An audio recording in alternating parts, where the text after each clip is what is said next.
Olá, estamos chegando com o Câmara Repórter, segunda edição, desta segunda-feira, 8 de abril. Veja os nossos destaques. A Comissão de Saúde, Previdência e Assistência Social da Câmara Municipal de Natal se reuniu na tarde desta segunda-feira e aprovou 9 projetos.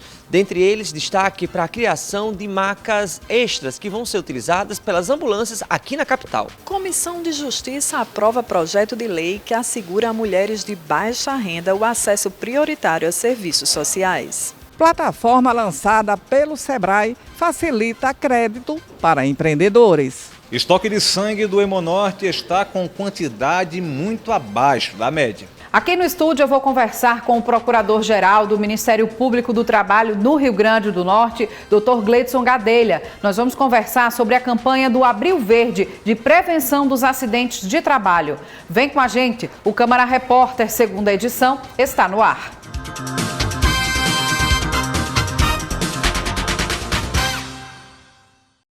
A gente começa com uma notícia para os empreendedores.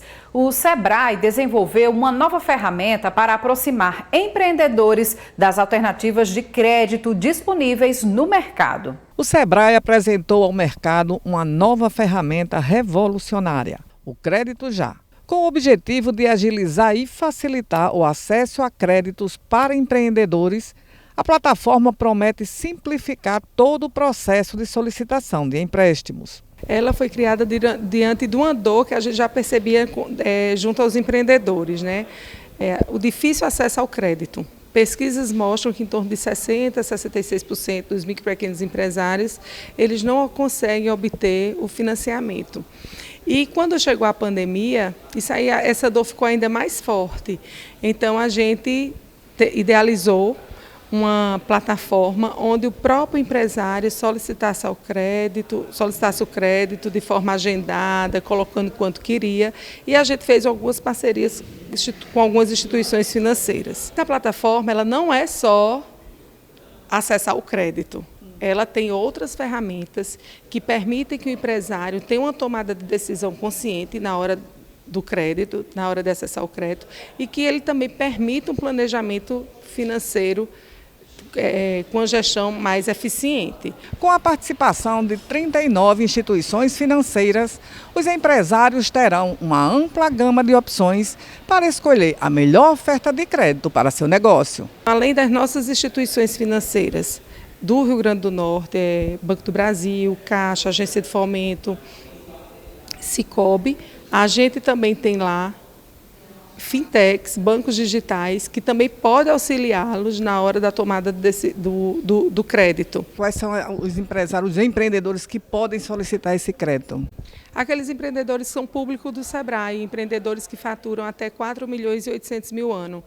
Então aí entra microempreendedores individuais, microempresas e empresas de pequeno porte. Agora, os empreendedores poderão realizar todo o trâmite de solicitação de crédito de forma digital, eliminando burocracias e agilizando o processo de obter recursos para impulsionar seus negócios. Para isso, basta acessar o site creditoja.rn.sebrae.com.br. A gente é um facilitador do processo. O empreendedor entra lá na plataforma, diz qual a finalidade do crédito, quanto ele deseja, coloca a documentação necessária e aí a plataforma ele vai direcionar ele para 39 instituições lá dentro. Entre elas, a gente tem cooperativas, fintechs e os nossos bancos tradicionais. A plataforma não tira a ida do empreendedor nos bancos, ele continua indo no banco, entendeu? Foi só para facilitar o processo. Em vez de ele sair agência em agência, conversando com o gerente, vendo qual a melhor taxa de crédito para ele, ele pode fazer isso num só lugar, que foi a plataforma que a gente criou, o Crédito Já, com várias ferramentas que vão auxiliar, mais uma vez, na tomada de decisão dele. A Imparne divulgou um relatório sobre o volume de chuvas no Rio Grande do Norte durante o primeiro final de semana desse mês de abril. O chefe da unidade de meteorologia da Imparne, Gilmar Bristotti, traz também previsão para os próximos dias. O primeiro final de semana do mês de abril apresentou boas chuvas no interior do estado, com alguns destaques para a região do Alto Oeste e a região de Mossoró. E para essa semana, as chuvas deverão continuar acontecendo em todas as regiões. A zona de convergência, a qual patrocinou as chuvas do final de semana, está ativa atuando aqui sobre o Nordeste e deverá continuar com essas chuvas durante essa semana, inclusive com alguns avisos meteorológicos de chuvas acima de 50 milímetros acumulados diariamente em muitos municípios aqui no estado. Agora vamos de saúde. O Rio Grande do Norte já adotou o esquema de dose única para a vacina contra o papilomavírus humano, o HPV, micro-organismo responsável pela maior parte dos casos de câncer do colo do útero. A medida segue orientação do Ministério da Saúde. O pequeno João Guilherme, de 8 anos, ainda não tem idade suficiente para tomar a vacina contra o HPV. Porém, a administração do imunizante deverá ocorrer assim que fizer 9 anos, no próximo mês de agosto. É importante se vacinar? Sim, porque tira a doença da dengue. Aqui no HPV é bom para se vacinar. Ele foi à UBS São João acompanhado pela mãe, Priscila Galgani, e pelo irmão mais novo para tomar outros imunizantes. A mãe dos garotos destacou a importância de manter a vacinação deles em dia. Esse cuidado tem que ter logo cedo, a gente ter essa preocupação de estar trazendo, licença filha, de estar trazendo nossas crianças, vacinando, né, esse acompanhamento, e eu oriento e incentivo outras mães a virem e fazerem isso com suas crianças. É um cuidado de prevenir, né? De prevenir complicações futuras. A vacina contra HPV passou a ser administrada em dose única desde a semana passada, tendo como público-alvo crianças e adolescentes entre 9 e 14 anos. Entre as doenças graves causadas pelo HPV está o câncer do colo do útero, o terceiro com maior incidência no Brasil. A adesão à dose única segue uma recomendação do Ministério da Saúde em concordância com a OMS e tem como objetivo ampliar o número de pessoas vacinadas, além de incluir um novo grupo. As crianças de 9 a 14 anos permanecem sendo público-alvo. A diferença é que antes tomavam 2 doses e agora 1 dose só. Então, quem tomou a primeira não vai mais necessitar encerrar esse esquema, já considera-se vacinado. E as pessoas que nunca se vacinaram nessa faixa etária vai tomar só 1 dose, né? E outra é a inclusão de quem é portador de papilomatose respiratória, né? Que é uma doença que ela tem como predisponente o vírus da HPV, né, na região da garganta. Então, essas pessoas foram incluídas como grupo prioritário, assim como alguns grupos que já são prioritários para receber a vacina. O Hemonorte convoca doadores de sangue para a reposição do estoque que está em estado crítico. A unidade possui apenas 230 bolsas de sangue, quando o ideal seriam 800. Manuel chegou cedo ao Hemonorte para doar sangue a um amigo que passará por um procedimento cirúrgico. Eu era doador, fiquei 1 ano sem doar e hoje estou retornando para poder retomar essa parte da doação, porque é muito importante. Sempre eu via assim um banco de sangue necessitando por causa das épocas comemorativas, acidentes, sempre estava necessitando. E hoje, como estou doando para um amigo meu, aí estou voltando para continuar esse embalo de todos os meses, 3 meses, estar aqui doando para poder ajudar o banco de sangue. Diferente do Manuel, essa é a primeira vez que o João doa sangue. Ele quer tornar a prática uma realidade mais frequente no ano. É a primeira vez que eu estou doando sangue. E eu já tinha uma vontade. Da cidade, ver que era bom para a sociedade. Então decidi doar sangue hoje pela primeira vez. Apesar da doação do João e do Manuel, o Hemonorte vive um momento delicado no que se refere a estoque de sangue. A unidade possui hoje 230 bolsas dia, quando o ideal seriam 800. O motivo desta baixa no estoque, a ausência do doador, essa ausência ela foi até justificável por a quantidade de dias que as pessoas estiveram num feriado prolongado, muitas infecções, né, muita gripe, esses processos, né, de saúde. No entanto, é interessante a gente avaliar e até reflexionar que a necessidade da transfusão de sangue ela não deixa de existir. Todos os dias, pessoas estão precisando do sangue para continuar a ter uma qualidade de vida ou, muitas das vezes, ter o acesso ao direito à vida. O Hemonorte é o órgão responsável por coordenar toda a política de sangue e hemoderivados do Estado. A situação é preocupante, já que a unidade atende demanda dos hospitais públicos e privados conveniados ao SUS. Os pedidos são feitos, mas nós no momento não estamos tendo condições de enviar a quantidade de bolsas necessária para as agências transfuncionais. Essas agências elas estão localizadas nos maiores hospitais de urgências e emergência. Desta forma, nem sempre no momento com essa quantidade, os pedidos que estamos recebendo, temos condições de atendê-los a todos. Para colaborar com o estoque de sangue do Hemonorte, a doação pode ser feita de segunda a sábado. O horário de funcionamento vai das 7 horas da manhã até as 6 horas da noite. Está saudável, tem 16 até 60 anos, se for sua primeira doação. Vale ressaltando que esse menor de 18 anos tem que vir junto com o pai, estar bem alimentado, nada de bebidas alcoólicas, pesar acima de 50 quilos e vir com um documento oficial. Os doadores podem obter mais informações e até agendar a doação através do telefone 3232-6733 ou no site do Hemonorte, o hemonorte.rn.gov.br. Ainda sobre saúde, este dia 8 de abril é o Dia Mundial de Combate ao Câncer. De acordo com o INCA, 85% dos casos dessa doença são considerados potencialmente evitáveis. O repórter Hugo Fernandes foi até a casa Durval Paiva e traz informações sobre sintomas iniciais do câncer infanto-juvenil. Nesta segunda-feira, 8 de abril, é celebrado o Dia Mundial de Combate ao Câncer. E em virtude da data, viemos aqui para a Casa Durval Paiva, que acolhe diversas crianças e adolescentes com câncer infanto-juvenil, além de abrigar também e dar todo o suporte aos familiares. Eu estou aqui com a Ana Javes, ela que é superintendente da Casa Durval Paiva e vai falar com a gente sobre algumas características dessa doença tão letal que é o câncer. Ana, primeiro, sobre a questão dos sintomas iniciais, é importante que a sociedade esteja atenta a esses sintomas, né?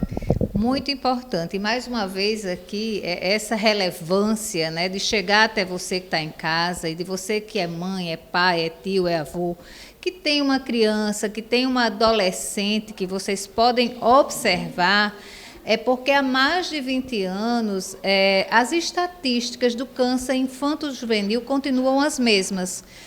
Um índice de cura muito baixo, com uma média aí no Brasil girando em torno de 30%, quando nós poderíamos chegar até 80% de chance de cura para o câncer infanto-juvenil. Então, a vocês que nos assistem, observem esses sinais e sintomas que estão nas suas crianças, que muitas vezes são parecidos com sintomas de outras doenças corriqueiras da idade. Então, a febre alta, seguida de vômito, constante, os olhos amarelados, a mancha branca no olho. Então, qualquer sintoma que perdurar, que persistir por mais de 8 dias, gente, vale a pena insistir com o seu médico, insistir com o agente comunitário que está aí na UBS, com o enfermeiro, para observar e suspeitar que pode ser câncer. Não é para aterrorizar, mas é realmente para você estar atento. E com as chances de cura, com o diagnóstico precoce, as chances de cura sobem consideravelmente. Pois é, no caso dessa faixa etária de 0 a 19 anos, se o câncer acometer algum indivíduo com essa idade, a chance de cura é essa para algumas tipologias até de 90%. Então, nós podemos curar, podemos ter esses meninos e meninas com tratamento sem sequelas, sem amputação, evitando o óbito, que ainda é muito elevado, desde que a gente chama é uma doença tempo dependente. O tempo do diagnóstico vai efetivamente contribuir ou vai impactar na vida ou na morte desses meninos e meninas. E aqui na Casa Durval Paiva, como eu já falei na minha abertura, vocês atendem diversas crianças e adolescentes, além de abrigar os familiares, não só aqui do estado, como também de outros estados vizinhos. Fala um pouco mais desse trabalho e como que as pessoas podem se sensibilizar com a causa e colaborar e se tornarem voluntários aqui? Porque você se mantém por meio de doação. É isso aí, é uma abrangência grande, são 195 municípios, 156 do Rio Grande do Norte e outros municípios de outros estados, também do Norte, do Pará, do Distrito Federal, enfim. Todos que venham fazer tratamento no Rio Grande do Norte são acolhidos aqui pela casa. E quando chegam aqui é como uma casa. Aqui a gente vai olhar para esse indivíduo com um olhar realmente sobre diversos matizes. Então, a questão da saúde, a questão socioeconômica, a questão biológica, são questões psicológicas. A gente tenta resgatar essa cidadania, dando uma dignidade para essa família, a partir dessa, geralmente, na maioria das vezes, as mães, né, que vêm acompanhando os meninos, e aí dando empoderamento feminino, fazendo com que elas tenham uma ocupação, que elas possam gerar renda, que elas possam se sentir autônomas, né? E para a criança todo esse olhar multiprofissional, saúde e assistência, a habitação, construindo, reformando casas. A nossa atividade aqui na casa é muito elástica para que a gente possa realmente propiciar uma melhor qualidade de vida para essas famílias que são tão vulneráveis. A seguir, você confere as notícias do Legislativo Municipal. O Câmara Repórter volta já já. Diagnóstico precoce. Game over no câncer infanto-juvenil. A regra do jogo é saber identificar os alertas. Linfoma. Fique atento aos principais sinais e sintomas. Ínguas pelo corpo sem sinais de infecção. Suor noturno e perda de peso. Procure um médico. Casa Durval Paiva. Juntos pelo diagnóstico precoce para vencer.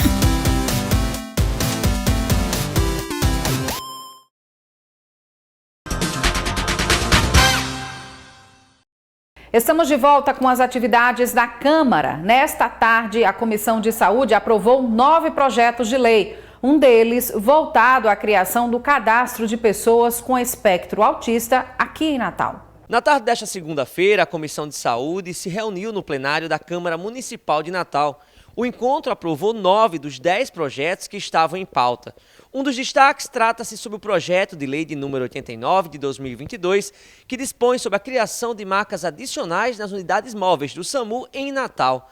O presidente da comissão, Luciano Nascimento, falou sobre a proposta que é de autoria do vereador Peixoto. Esse importante projeto de lei que é as bases da SAMU ter marcas extras. A gente sabe que a gente chega em muitos equipamentos de saúde, nos hospitais, e tem muita gente internada nas macas, precisando que a SAMU seja liberada e precisa dessas macas extras. Não só em Natal, mas também no Rio Grande do Norte, que esse projeto de lei seja apresentado também na Assembleia Legislativa. Importante projeto de autoria do nosso colega vereador Peixoto, que foi aprovado no parecer aqui na Câmara Municipal de Natal. No mês de conscientização sobre o espectro autista, a Comissão de Saúde aprovou o projeto de lei de número 631/2023, de autoria do vereador Haroldo Alves, que trata sobre a criação de um cadastro único no município.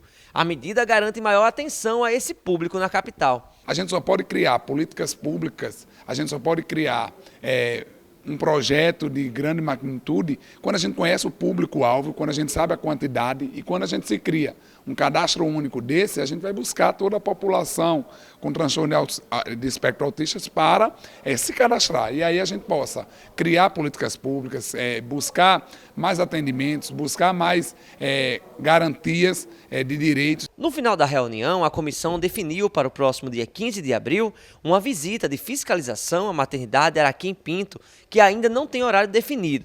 A vereadora Camila Araújo falou sobre o assunto. Nós levantamos um debate com relação às gestantes, sobretudo aquelas que são consideradas pré-natal de alto risco. E é um risco grande que o município de Natal está enfrentando com esse tipo de problemática. Essas gestantes que já estão com o número de dias, idade gestacional bem avançada e que ainda nem sequer iniciaram o pré-natal com acompanhamento digno da área de risco. E a regulação é feita para essas gestantes serem acompanhadas pela maternidade Januário 5, mas é por meio do sistema de regulação. E essas pacientes não estão conseguindo ser reguladas. Então, nós iremos, na segunda-feira, visitar a nossa maternidade municipal Araquém, para a gente dialogar com a direção de lá, para saber quais são as outras alternativas que são postas para essas gestantes que não estão conseguindo ser reguladas para uma unidade mais especializada na questão de alto risco. 46 projetos de lei foram debatidos na pauta da Comissão de Legislação e Justiça. A reunião aconteceu pela manhã no plenário da Câmara. A presidente da Comissão de Legislação, Justiça e Redação Final, vereadora Nina Souza, foi relatora de 2 projetos que se destacaram. Um que disciplina sobre daycare e hospedagem de animais de estimação, de autoria do vereador Alto Clemente. E outro de autoria da vereadora Ana Paula, que assegura às mulheres de baixa renda o acesso prioritário a serviços sociais. A gente precisa compreender que esse tipo de matéria ela precisa realmente ter uma legislação que traga a regulamentação, porque esse processo de proteção a animais é algo que, graças a Deus, a sociedade está cada dia mais se interessando e mais participando. Então, na hora que você deixa o animal sob a tutela de alguém, é preciso que regras sejam postas, né? E com relação às mulheres, é claro que as mulheres que estão em situação de vulnerabilidade, vítima de violência, elas precisam ter prioridade, sim. Prioridade no acesso à creche para os seus filhos, prioridade no mercado de trabalho, prioridade nos processos de capacitação, porque essas mulheres elas precisam obter mecanismos para atingir a sua emancipação. Porque não é só dizer assim, não, saia de casa. Mas você vai sair de casa, vai para onde? Se o governo não dá uma proteção. Então, o governo tem que criar mecanismos de priorização e eu acho que esse projeto de Ana Paula veio num bom momento. Também foi aprovado pelos parlamentares um projeto que institui o programa Escola Amiga do Meio Ambiente. A matéria, de autoria do vereador Robério Paulino, teve relatoria do vereador Ranieri Barbosa. Primeiramente, os pareceres, quando sou relator na CCJ, ele tem que ser amparado no artigo 62, no artigo 30 da Lei Orgânica, do que compete especificamente ao município, e também pela Constituição Federal, amparado não só na técnica legislativa, mas também na constitucionalidade e legalidade dos projetos. E o mérito, sim, depois é que você faz a análise dele. Em síntese, após a análise legal do projeto constitucional, vira a importância do projeto você buscar parcerias. Escola Amiga já está trazendo a sociedade civil organizada, trazendo o setor produtivo para que possa investir, inclusive no meio ambiente, para que através da educação ambiental, possa muitas vezes trazer resultados na formação dessas crianças e também para a qualidade de vida de nossa cidade. Agora, uma oportunidade na área cultural. O SESI, em parceria com a Fierne, está com inscrições abertas para o Festival do Industriário. Simone Silva. Podem participar trabalhadores da indústria e seus descendentes, cônjuges ou filhos que tenham a partir de 18 anos no ato da inscrição, que pode ser feita de forma online no site www.rn.sesi.org.br/Festival do Industriário. Serão distribuídos cerca de 70 mil em prêmios e só são válidas canções brasileiras de qualquer estilo. A seguir, vou conversar com o Procurador-Geral do Ministério Público do Trabalho aqui no estado, Dr. Gleidson Gadelha. Nós vamos falar sobre a campanha do Abril Verde, de prevenção dos acidentes de trabalho. Não saia daí, nós voltamos em instantes.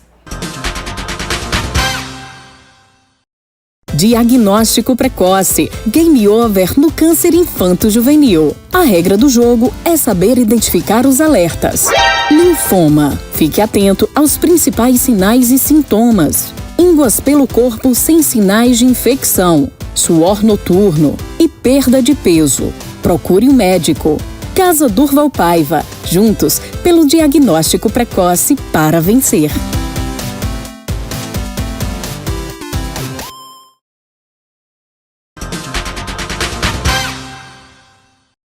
Estamos de volta com o Câmara Repórter para falar da campanha do Abril Verde de prevenção dos acidentes de trabalho. E para isso, a gente recebe aqui no estúdio o Procurador-Geral do Ministério Público do Trabalho aqui no Rio Grande do Norte, Dr. Gleidson Gadelha. Seja muito bem-vindo aqui conosco para falar desse assunto de interesse principalmente para os trabalhadores.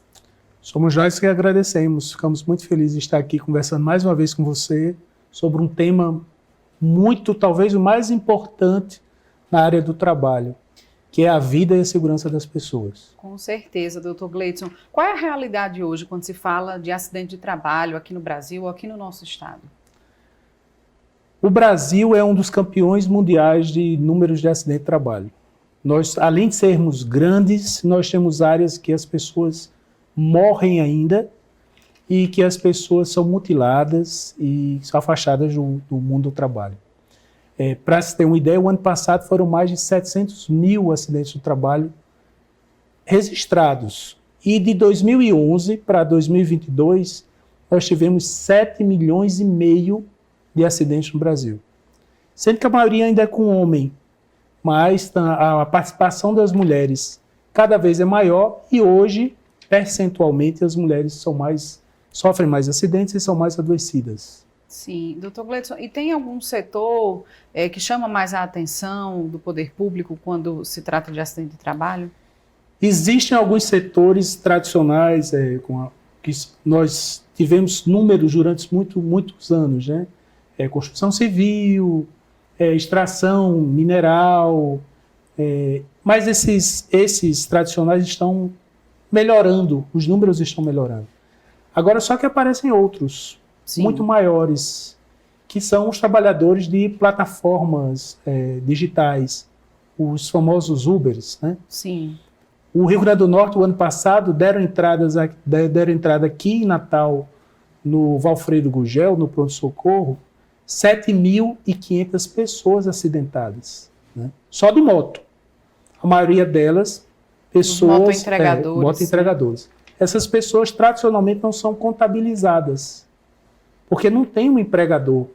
Sim. Mas são pessoas que vivem à margem, são invisíveis para o número de acidentes de trabalho do governo, mas são pessoas que estão trabalhando, né? E que trazem toda uma repercussão de assistência social, saúde, encargos sociais. Com certeza. Né?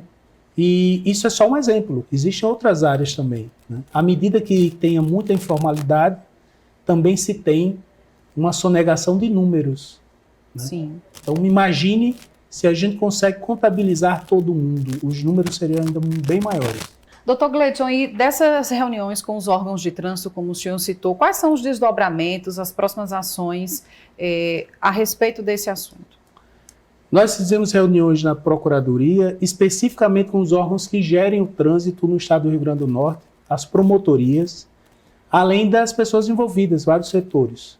E lá nós discutimos, além das questões das normas que são pendentes hoje, de proteção dessas pessoas, uma agenda para o mês inteiro. Mas não foi só isso. Nós começamos o mês com a abertura do Abril Verde na Fierne, envolvendo todos os setores produtivos, trabalhadores, empregadores, sindicatos, o próprio poder público, né? O Poder Judiciário, o Ministério Público e vários órgãos que compõem um grupo chamado GETRIM, que é um grupo de trabalho nacional que discute questões de acidente de trabalho. Tivemos no dia 1º abertura, acendimento das luzes, aquelas luzes verdes que vocês devem estar vendo em vários lugares na cidade, no Brasil inteiro, vários órgãos, Congresso Nacional, STF, TST, em São Paulo, várias instituições grandes particulares. Sim. E também nós tivemos no dia 1º essa discussão, tivemos a discussão com o trânsito, depois fizemos um evento no dia 3 sobre mediação, também com esse enfoque de juntar as pessoas, e na semana que vem teremos um evento em Mossoró, no dia 10, com vários órgãos discutindo também essa questão. Durante o mês inteiro nós teremos esse envolvimento, utilizando datas que são marcos. No dia 7 é o Dia Mundial da Saúde, e no dia 28 é o Dia Mundial de Memória das pessoas que foram acidentadas, né? Pessoas vítimas de acidente de trabalho. Então, é uma data muito marcante para o mundo inteiro, e o Brasil se utiliza desse momento para trazer essa cultura, a cultura do cuidado, da prevenção, da saúde, para a sociedade tentando mobilizar.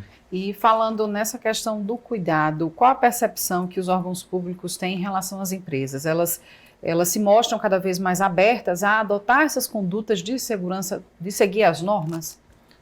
As empresas, em geral, têm evoluído muito nessas questões, né? As empresas têm feito... Esse mês é um mês muito... Algumas empresas se destacam nisso. Fazem treinamentos, fazem palestras, refazem procedimentos, né? Isso tem se mostrado bem produtivo. Aliás, isso é uma das avaliações que a gente tem nesses anos todos de Abril Verde. As empresas têm aderido mais, principalmente porque os órgãos as entidades que organizam as empresas têm aderido. Vocês verem que aqui no estado do Rio Grande do Norte, a Fierne é um dos nossos grandes parceiros. Sim.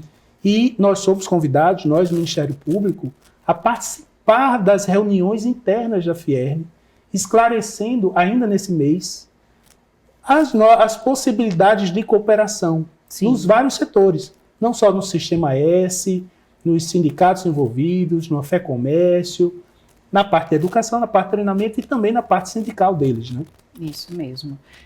Doutor Gleidson, a gente fala aqui de acidente de trabalho que acarreta no afastamento do trabalhador, do trabalho, no caso do ambiente de trabalho, mas a gente também tem que ter cada vez mais atenção em relação ao rol de doenças que foi ampliado, principalmente quando se fala da questão do ambiente de trabalho, na questão da saúde mental, na questão de dependências, que também tem que ser observadas. Isso também está correlacionado?